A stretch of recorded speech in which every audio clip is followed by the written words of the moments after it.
Saudara bintang timnas Argentina, Lionel Messi dikabarkan batal ikut ke Indonesia. Oleh karena itu, banyak supporter yang mengajukan refund tiket Indonesia melawan Argentina. Menanggapi hal itu, Ketua Umum PSSI Erick Thohir menyebut sejak awal pertandingan ini merupakan pertandingan antara Indonesia melawan Argentina, bukan melawan tim Messi. Erick juga menambahkan pertandingan Indonesia melawan Argentina untuk menambah pengalaman dan menguji mental pemain timnas Indonesia. Supporter yang sudah membeli tiket Indonesia versus Argentina menyuarakan kekecewaannya setelah mendengar kabar Messi tidak ikut ke Indonesia bersama rombongan timnas Argentina.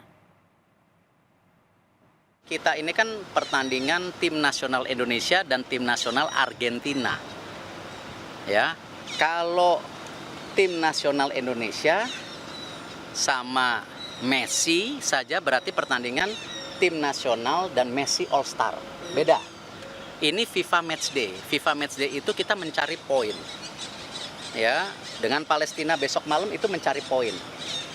Nah, memang khususnya Argentina ini kita mencari poin, tetapi karena kelasnya cukup tinggi, ya kita persiapan mental.